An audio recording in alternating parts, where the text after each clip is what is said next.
जनकपुरी में आगमन। दूसरे दिन ऋषि विश्वामित्र ने अपनी मंडली के साथ प्रातःकाल ही जनकपुरी के लिए प्रस्थान किया।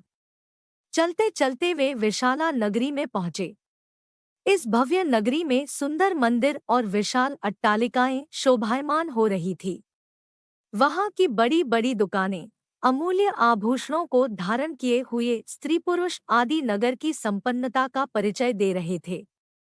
चौड़ी चौड़ी और साफ सुथरी सड़कों को देखकर ज्ञात होता था कि नगर के रखरखाव और व्यवस्था बहुत ही सुंदर और प्रशंसनीय थी। विशाला नगरी को पार करके वे सभी मिथिलापुरी पहुंचे। उन्होंने देखा कि नगर के बाहर सुरम्य प्रदेश में एक मनोहर यज्ञशाला का निर्माण किया गया था और वहां पर विभिन्न प्रांतों से आए हुए वेदपाठी ब्राह्मण मधुर ध्वनि में वेद मंत्रों का सस्वर पाठ कर रहे थे।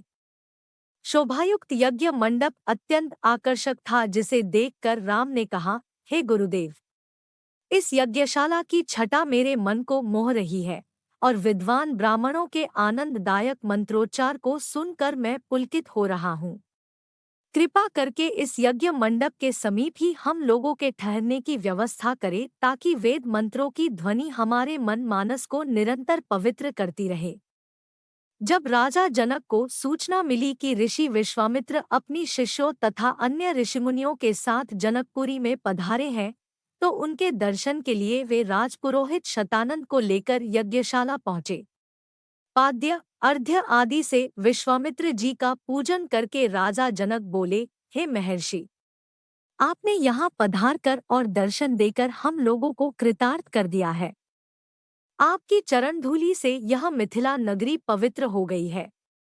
फिर राम और लक्ष्मण की ओर देखकर बोले, हे मुनिवर, आपके साथ ये परम तेजस्वी सिंहशावक जैसे अनुपम सौंदर्यशाली दोनों कुमार कौन है?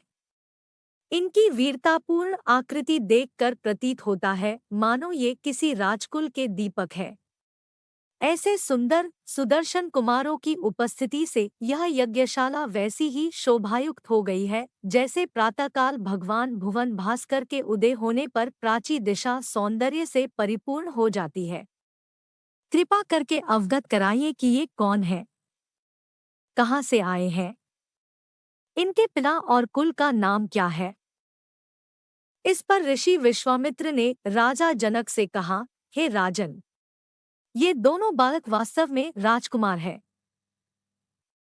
ये अयोध्या नरेश सूर्यवंशी राजा दशरथ के पुत्र रामचंद्र और लक्ष्मण हैं। ये दोनों बड़े वीर और पराक्रमी हैं। इन्होंने सुबाहु, ताड़का आदि के साथ घोर युद्ध करके उनका नाश किया है। मारीच जैसे महाबली राक्षस को तो राम ने एक ही बाण से 100 योजन दूर समुद्र में फेंक दिया। अपने यज्ञ की रक्षा के लिए मैं इन्हें अयोध्यापति राजा दशरथ से मांग कर लाया था। मैंने इन्हें नाना प्रकार के अस्त्र शस्त्रों की शिक्षा प्रदान की है। इनके प्रयत्नों से मेरा यज्ञ निर्विघ्न तथा सफलतापूर्वक संपन्न हो गया। अपने सद्व्यवहार, विनम्रता एवं सौहार्द से इन्होंने आश्रम में रहने वाले समस्त ऋषि मुनियों का मन मोह लिया है।